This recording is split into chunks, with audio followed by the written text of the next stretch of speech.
And I'm going to let you read a lot, so I'm not going to read to you. So we'll just pause and let you digest some of this. So I'm really going to talk about my impressions, my personal impressions of the Chinese people. I think a lot of these run similar to other people who spend a lot of time in China. It's a big country, much more diverse than we are, ethnically, you know. And I talk about the China Communist Party, and then, you know, where I think the two, China and the Catholic faith, meet. Just like everybody else, you have prejudices. And so when I've gone to China, or gone anywhere, I've tried to fight these kind of inclinations to, you know, assume things about people. And it gets more difficult when you can't communicate with them, or their cultures are very different. So I try to always remember this, that we're all creatures made in God's image. And I remember Sister Teresa said it, when I looked at somebody, I thought about Christ. And I thought, well, that's a great way to start. So this is kind of a foundational thing that I try to put in place when going over to China, because you see a lot of things. This is more about the background. Just want to real quickly, moved a lot. Growing up with my father, who worked with the Coca-Cola company, and lived in Adelaide, Australia for 2 years. I was over there when I met him here, and then went back. So that's been some exposure to me for travel. Went to school in Atlanta, then moved to Chicago, and went to grade school, middle school, and high school there, and then back to Lubbock, in Atlanta, Georgia, and then to Alabama. And yes, 39 years of marriage. So, again, I want you just to read through. I was thinking to myself, how to explain to somebody without sounding, what was the best way to explain to people the benefits of having the ability to travel, okay, to see a lot of different things. And a lot of y'all have probably traveled. So I found this, and I thought, well, this is what, I don't need to say anything. This was in the miscellany. So if you just take a second to read this, because I think it's very true.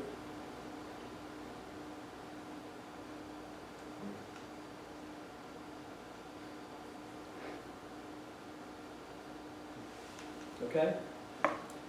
So it's this idea of trying to get out of our own zone and be exposed to different communities. And let's see, you know what? Let's take this one. Oh well. What was supposed to be after this, before this slide, this is coming later. So I've had a chance been privileged to go to probably 150 different masses around the world, and it's really been a blessing. I mean, it's been probably the one that impacted us both the most. Was just on the east side of Atlanta, Georgia, out in the middle of the country, and there was, I mean, the only thing that could have brought all these people here, different ethnic groups, different races, different incomes, everything, was the Catholic faith. Nothing could have drawn them there other than that. And that's what I saw as I went around the world. So the Chinese people, this is a general impression. This is not, you know, in stone or anything. The Chinese do not like direct conflict. You know, if you get, they will do everything they can to avoid a one-on-one confrontation. Where in the U.S. we kind of thrive on it. Okay, so they're polar opposites in that respect. There's a kind of the Chinese always want to please. So they may be saying yes, but they're doing this. Okay, and I'm not saying that disrespectfully. They do want to please people and make people and meet their needs, however that manifests itself. I'm not going to read through all these. You can read through some of them, but you can start at the top, and it's the same theme all the way down. Okay, it's very community-oriented, equity-oriented. Where in the United States, it's more about the individual. And so there's a dichotomy there that it's important to understand when you think about the Chinese people. Just hold that second. Yes. Sure. And if you don't mind, while we're in it, equity these so often now. What, can you expound on what words of equity you mean there? Equity means that they are thinking about the family that's around them, and you'll hear about it in a video here in a few minutes, and what that family impact would be by a decision I make, or it may be the local community, or it may be the state, or it may be the organization. Their first reflex is going to be, how is this going to reflect who is my community, whether that's family, or where we might say, hey, I'm an individual, I got the right to do it, I'm free to do it, so I want to do it, and maybe the consequences are difficult for others, but that's my problem.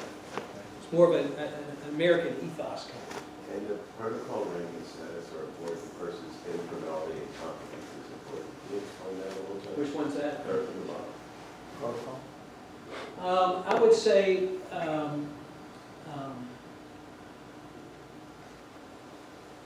it's a respect, and I'll kind of touch on it, a hierarchy, grandmother, mother, father, daughter, son. There's a deep, deep respect within that channel, and that pervades the community. So it's not kind of a lawful kind of thing. It's more, it goes back to what I said earlier about this communal importance, and that the community is something that I would think about first, where in the U.S. it may not be particularly the case. It may be the individual that thinks about it. Did that answer your question? Okay, so people say, you hear, oh, there are only 5% Christians in China. Well, that's 67 million people. It's as many Catholics as in the United States. So the percentage may be low, but there are a lot of Christians. Now, can you imagine if they were free? And I do believe, I'll make a statement, if China were a Judeo-Christian country, they would be the country that would dominate this world, and I mean in a positive way, like I think we've tried to do. Some of the attributes, some of the habits, of the cultural habits of the Chinese, I've never felt since '93, I've never felt unsafe. Never. And I've traveled by myself all over the place.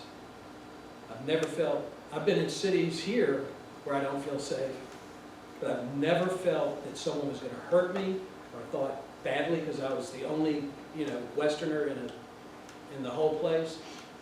Never ever did I feel unsafe.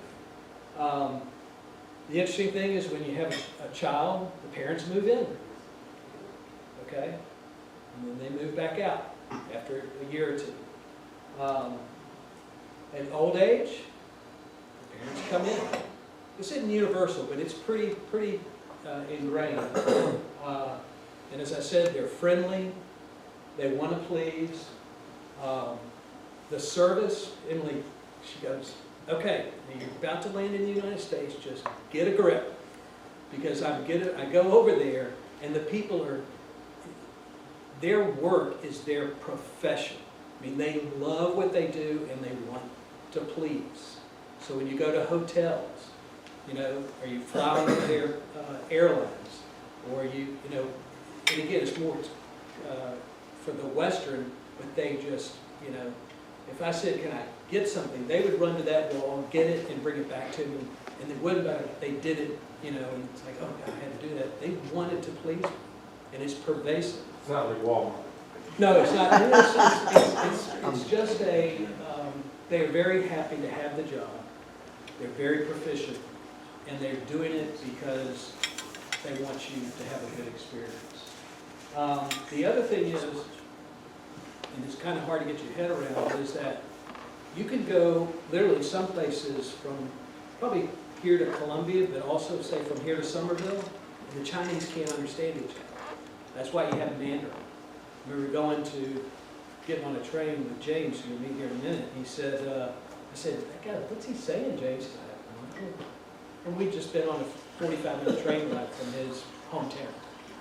So that's why you have Mandarin, so that they can communicate together, because you can go across a mountain range and they cannot speak to each other. Hang on, so Mandarin is not their normal language? No. It's a second language that they all know. It is the universal language, so that if someone comes from this part of the country, someone comes from this part of the country, they have a common language that they can communicate. It's built on the same kind of Chinese character kind of foundation, but it's Chinese, but it's a, there are other countries that have this too, I can't think of them. It sounds, yeah, like a Latin almost. Yeah, Have you picked it up over the years? no, I tried, and Candy, or Lillian, who you'll meet here in just a minute, she said, "Clayton, maybe just stop."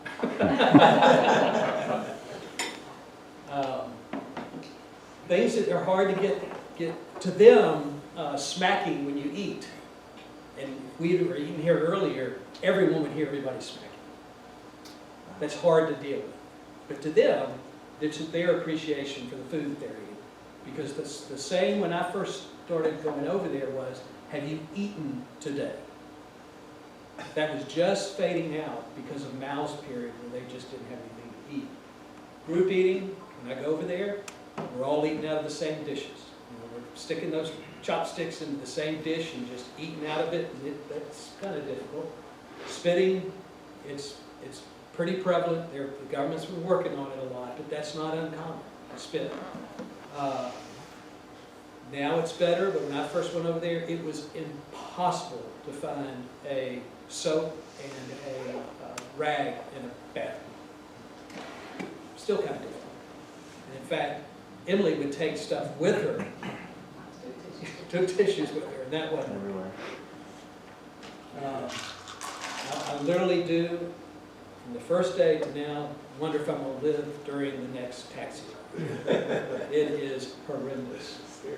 And then I'm going to talk about the last one the most, but 666 or 996. The work ethic over there, we would not accept. And what they mean is that's 6 in the morning till 6 at night. That's just when they're working on company time. And another 6 is Saturday. So they work on Saturdays. So they're 6 days a week. And I always wondered at first, like, why is everybody sleeping when they're not working?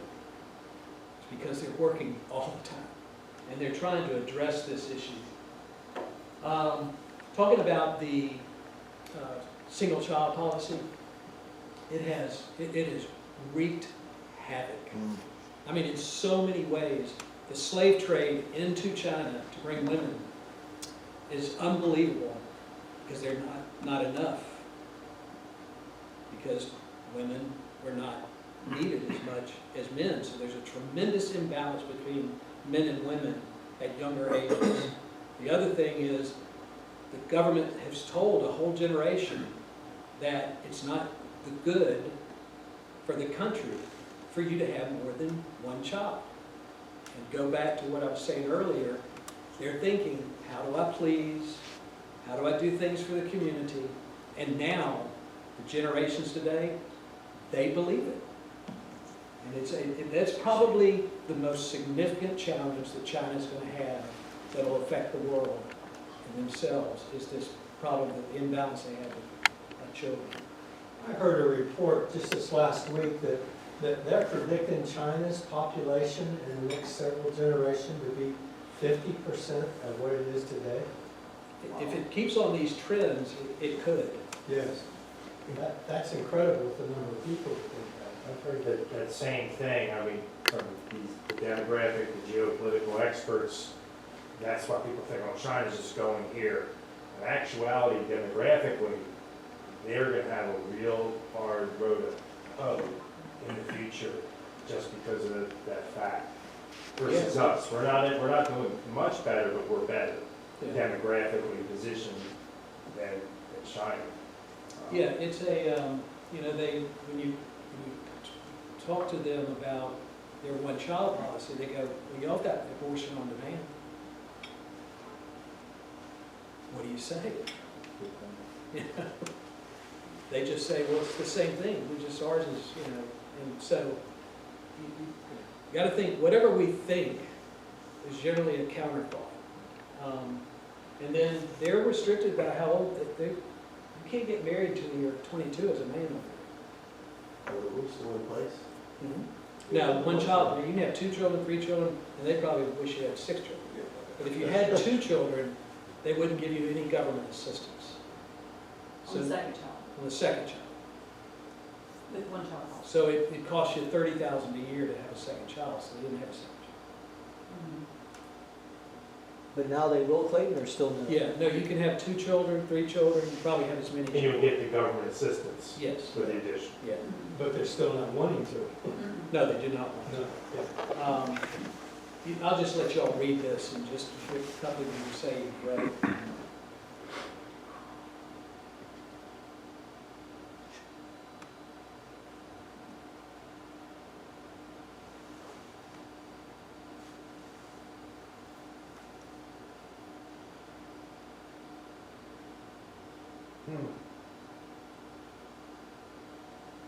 Are you okay?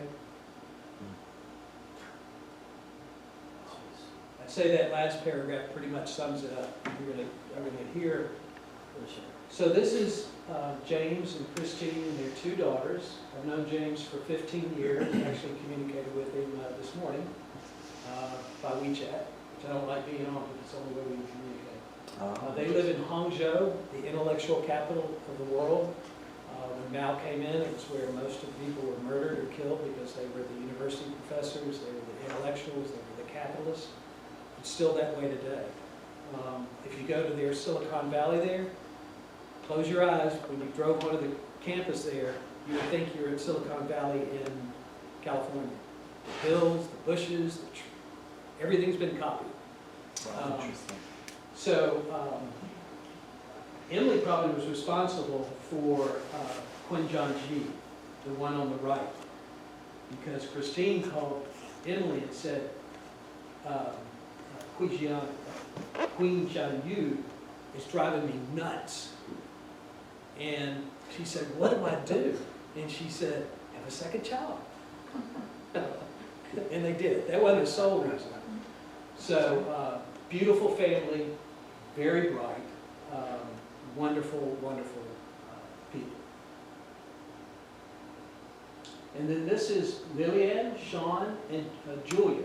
And last time I saw Julia, she was a baby and cried when she saw me. And I've known Candy probably, that was her name. She got over here, she said, Clayton, I should have been named that name over there. It has some reference to the West. You know, Candy's not a good name for a girl. Her real name is Lillian. So, Lillian. And so, I'm going to let you know, they're now in Canada, and they're U.S. citizens. Canadian, is that, it's Canadians. And so I'm going to, again, I know y'all, I'm going to let you. Hey Clayton, hi Emily. Hi. Hi everyone. Thank you for having us here, share some of our experience and our stories with you. My name is Linen. This is my husband, Sean. Clayton talked with me and he wanted us to share some of our life, including the reasons why we moved to Canada from China and the differences between the differences between our lives in Canada and China. Well, there are a lot of differences, but first of all, I would like to thank you guys to send the Christmas card to us. Looks like Burrous family is spending. It's a really nice picture. And everybody has those fantastic, nice smile on their face. Congrats. And I think Emily, Clayton, you guys didn't age at all. Oh, but by the way, That's true. I have a work for Clayton. He was a really good boss. This is Okay, so let's talk about the reasons why we moved to Canada from China. We came to Canada like about 10 years ago, right? No, you came first. Yeah, I came first, like 2 years earlier than my husband and daughter. Well, because she she got a scholarship from the University of Saskatchewan, one of the university in province Saskatchewan in Canada. So I completed my master program first. Then when I started my PhD program, my husband and my daughter came to Saskatoon and lived together with me. Because in the first 2 years, it's kind of struggle because at that time, Julia was only 1.5 years old, and I was taught in China. Julia was staying with me, and Candy, she was here and doing her study, and it's been separate for 2 years. So eventually, we decided to, families first. And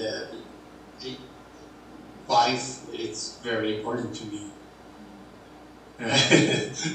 Yeah, so the reason why we moved here is almost the family reason, because we thought the life here could be a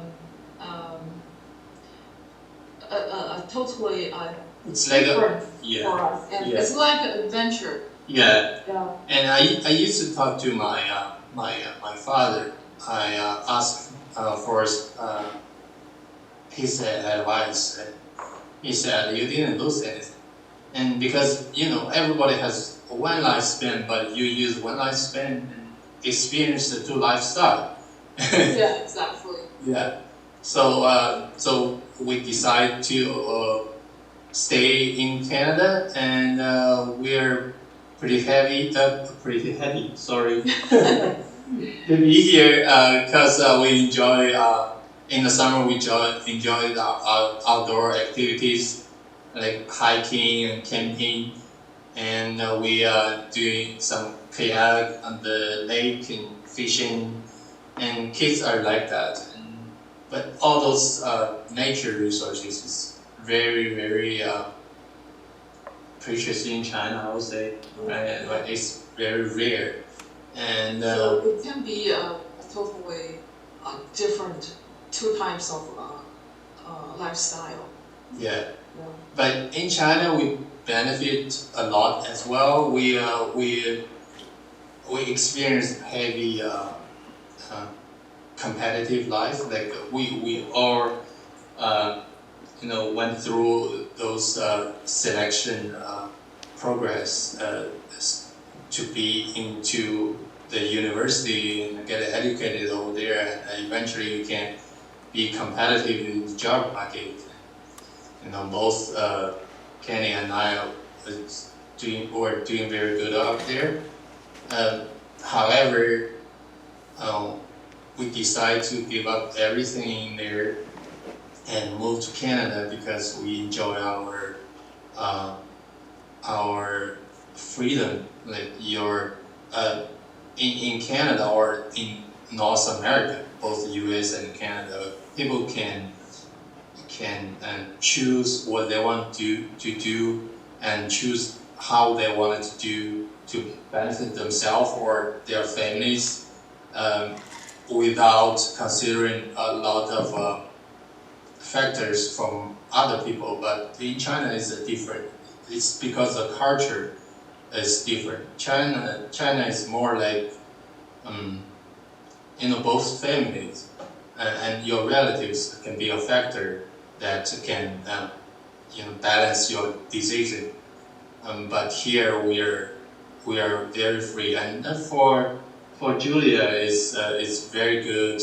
I think culture here is more favor. Yeah, and he doesn't have to bury herself in books all the time, and she had enough time to play, and he can enjoy fencing, swimming, and what else?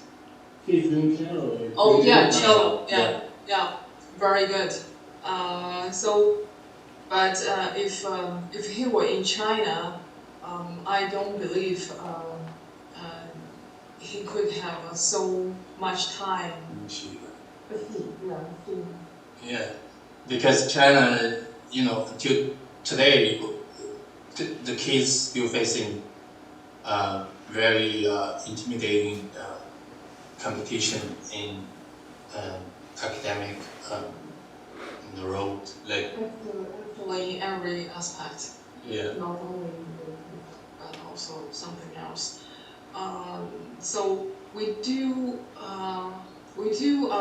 benefit from the lives in the both countries, and actually we love both countries. But for our family, we are very satisfied with our life in Canada now, and believe maybe in the future, we hope in the future we could enjoy more here in Canada. Maybe in the States.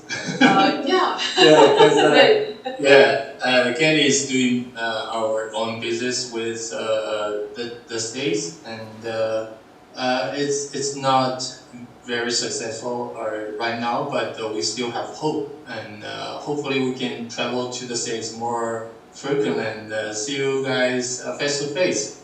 Yeah. We're gonna do that. Okay, thank you guys. Thank you, Thank you for your and time. talk to you later. Yeah, take Bye-bye. care. Bye-bye. So that's where they live now, and that's Julia, your daughter. So the Communist Party, and we'll talk about mainland China, Hong Kong, and just reference Taiwan a little bit. You might want to look down at the bottom what sensitization means. But basically where you might see Jesus Christ, you're going to see President Xi in a church.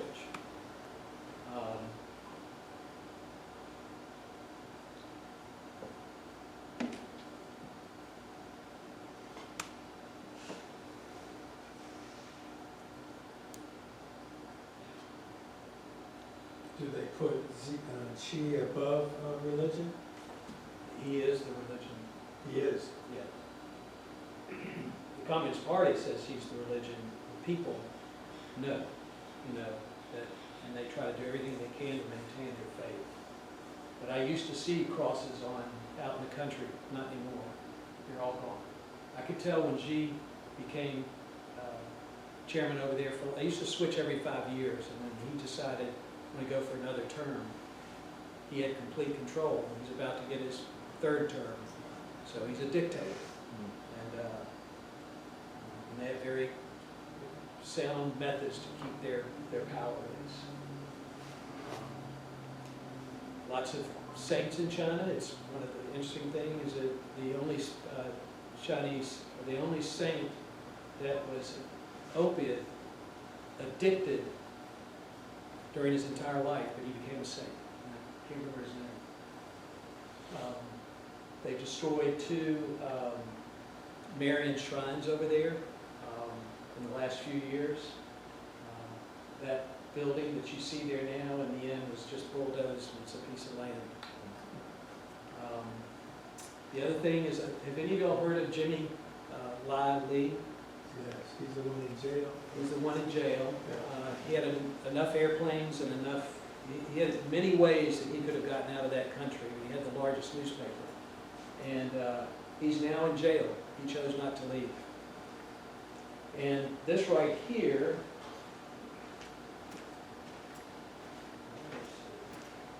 Clayton, he chose not to leave, or he chose not to leave. And he's in jail as we.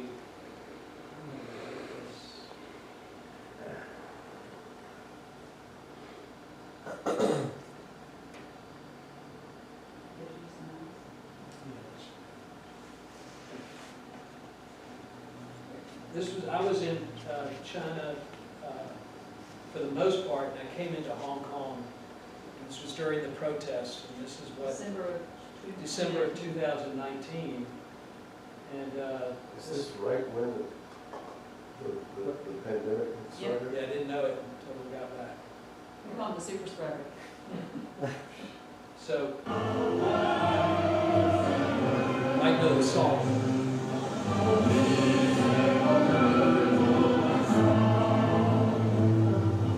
What were they protesting? Freedom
So I'll talk about this in a minute.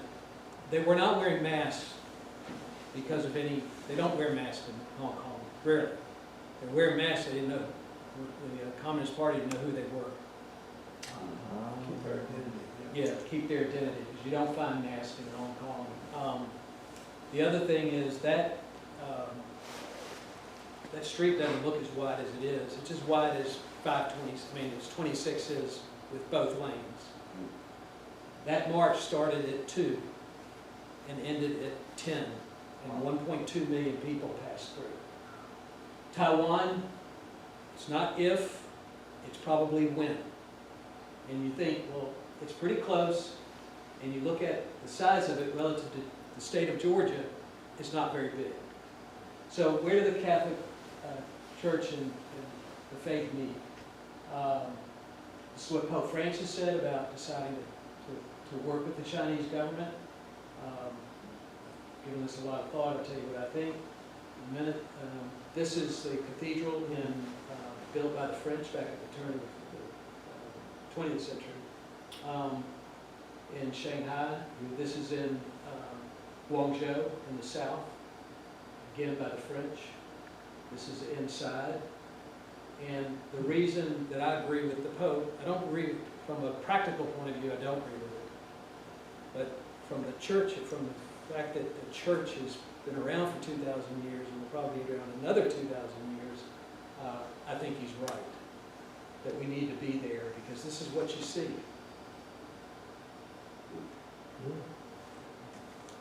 You know, and they can't all get in. If you went into a mass, you're standing like this. You're like going to the cathedral at John the Baptist, and you're like this. Aisle, back, not quite like Easter is, but even much more packed than that. So I think Pope Francis is doing, he's caught a lot of flack for it. Now, is that on a typical Sunday, or is that? This would be a typical Sunday Mass, whenever there is a Mass. Whenever. They do Mass in English, Cantonese, 2 or 3 different languages. But when Okay. you go in there, it's packed. Wow. Of all different people. I mean, from all, we went in there early, and about 300 Africans were doing the rosary. And it sounded like it was just beautiful. Now Clayton, couple questions. One is on the, whenever they do a mass, because mass is not allowed, right? So how do they? No, it's allowed. Oh, it is allowed, okay. Yeah, and half the, I went to the Hong Kong diocese, and they told me which churches have the priest Okay. who's allegiant to Rome, and which ones that do not, that are Oh. allegiant to the Communist Party. So obviously you know where I go. That was Hong Kong. No, that was in Guangzhou, and the other one was in Shanghai. And, But isn't the folks agree that the Chinese Communist Party appoints the bishops? yeah, they do appoint bishops. It's 50-50. 50-50, not all of them? No. It's very complex, but I think the church needs to be there. And this too will pass with the Communist Party. What, is there truth to the fact, though, that some Christians are being put in like prisons? Yeah, the persecution. Is over the top, really? Huh? I've heard that. Yeah, it's a Communist Party. And just for being a Christian or Catholic? Most definitely. I was reading the paper over there, and a lady who, they were gonna bulldoze her home, which was a church, they just buried her right there in the dirt. You can go over there, and if the Communist Party decided that this whole neighborhood was gonna be cleared for a new development, and they decided today, you'd come back tomorrow, and as far as you could see, everything be gone. I mean, everything. People get out, and they just clear the land. So is that why the Uyghurs are persecuted, is because they're Christian? Or is it because it's The something Uyghurs are cultural? Muslim. They're Muslim, Muslim, yeah. but there's other persecuted Chinese that you Yeah, saw. you it's like Jimmy Lee, who I was talking about. He is a devout Catholic. Yes. And he stayed, I think, because of his Catholic faith. And in Hong Kong, there's a deep Catholic faith there too. big community, And he's a very successful businessman. a He billionaire. stayed because he wanted to be he wanted to be the word in China, as I understand. Yeah. So that's where I think they meet, the church needs to stay, we need to remain engaged, and when you see somebody from China, or you get to know someone from China, assume that they like candy, I'm sorry, I've known her for 15 years. Lilin, they want their freedoms, and if they did, they would be 85% Christian, probably. How were they able to move? Yeah. They gave everything up. They, Technically, I was curious. I was asking the same thing, same question. Can anyone leave? You can leave if you give everything up. They're very wealthy people, but they left it all in China. Can't take any assets with James' families and Christine families, the other family I mentioned, they're probably worth in the millions, and he didn't want to even go to Hong Kong. And the last trip in December 2019, he was thinking about going to Australia. He'd had enough. But he would leave millions. So if he goes back, can he get it when he's there, or is it going, like, It's gone. they sound like they're back, I mean, they're here, they're not moving back, but Their assets. Okay. They can take $10,000 with them. So the government just takes the accounts? The government, they- like, Yeah, when they decided, it's like chopsticks were the biggest export from China. And they decided on, I think, June 26th, that on July 1st, we're not going to export any more chopsticks. And all those factories just... So, but wonderful people, give them their freedom, Yeah. and you gotta, like I said in that first statement, it's written right here. You can see it in everything that you deal with. So I know I ran long. Oh, no, that was great. No, thank you very much. But Clayton, before you sit down, Yeah.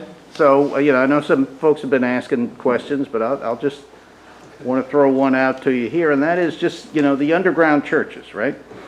Yeah. So, you described kind of the long view that the Holy Father has taken, but, within China, for those who, were kind of fighting against the oppression, what was the reaction to that? Were they just kind of took that as a matter of faith, or? No, I think they basically said, we got to change our tactics, where they could be more overt in the expression of their faith. They can't be so overt, but their faith is still there. And there are more Bibles printed in China than any place in the world every year. So it's getting out there. They just can't formalize it and walk it like we can. They can't just go into any church. And because when I showed you those cathedrals, they'd need 10,000 of those to accommodate the country.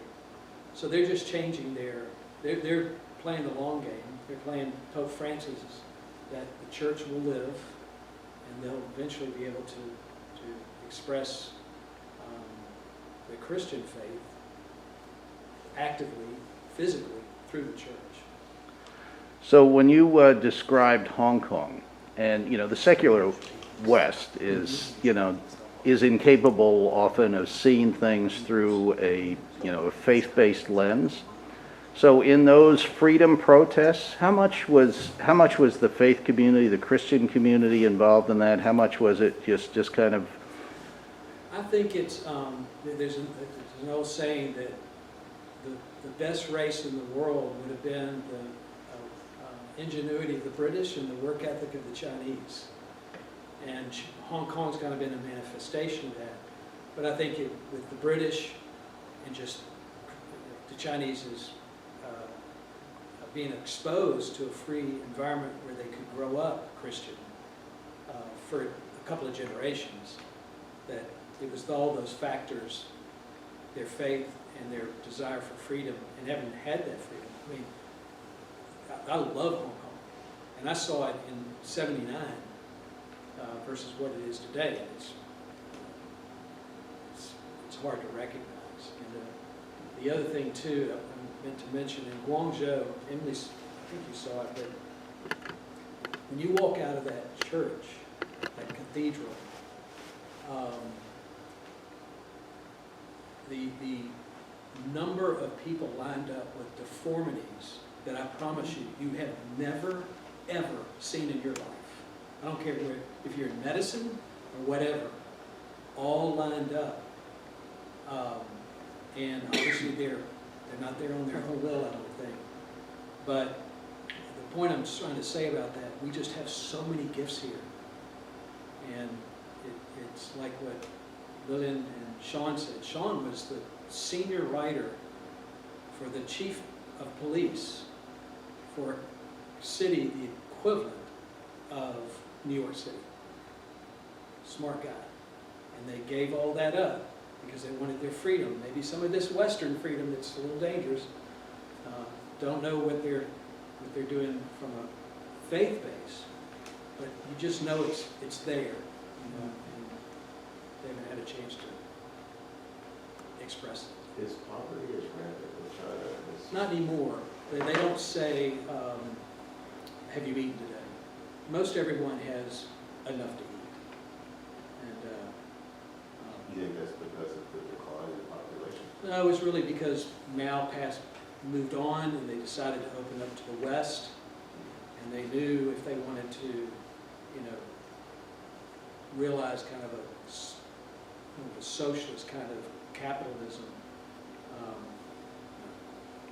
two words don't go too well together, but